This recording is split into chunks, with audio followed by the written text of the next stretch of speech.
শুভ সন্ধ্যা। এই সন্ধ্যায় আমি বিশ্বকবি রবীন্দ্রনাথের আমাদের ছোট নদী কবিতার একটি লাইন স্মরণ করে এর সম্পর্কে কথা বলবো। তো এই কবিতাটিতে একটি লাইন রয়েছে, বৈশাখ মাসে তার হাঁটু জল থাকে।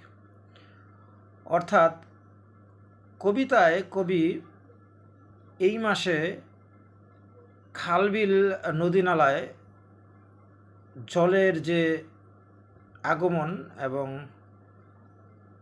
গ্রামের পাশ দিয়ে বয়ে যাওয়া ছোট খালগুলোতে যে হাঁটু জল থাকে এবং সেখান দিয়ে যে গরু পার হয়ে যায়, সেই দৃশ্যকে ব্যাখ্যা করার আমার ক্ষমতা নেই, তবে কবিতায় সেই লাইনটুকু তুলে ধরেছেন।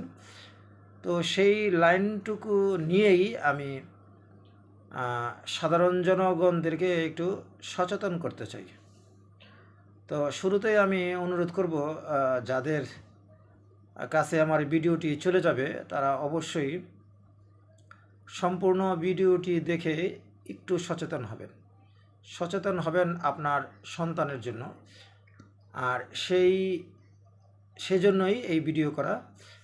অর্থাৎ এখন প্রতিটি খাল বিল নদী নালায় জলে ভরপুর। বিশেষ করে গ্রামের যেই নদীগুলো রয়েছে সেখানে কিন্তু জলের আগমন দেখা যাচ্ছে।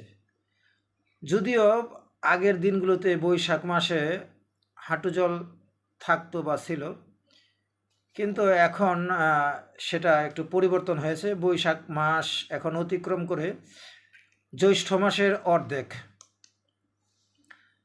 তো এই জ্যৈষ্ঠ মাসে অর্ধেক সময়ে আমাদের গ্রামের ছোট খালগুলোতে জলের আগমন দেখা যাচ্ছে। অর্থাৎ এই জলকে কেন্দ্র করেই আমি সাধারণ জনগণদেরকে সতর্ক হতে বলবো, আপনার সন্তান যেন এই জলে সাঁতার না জেনে কখনোই চলে না আসে।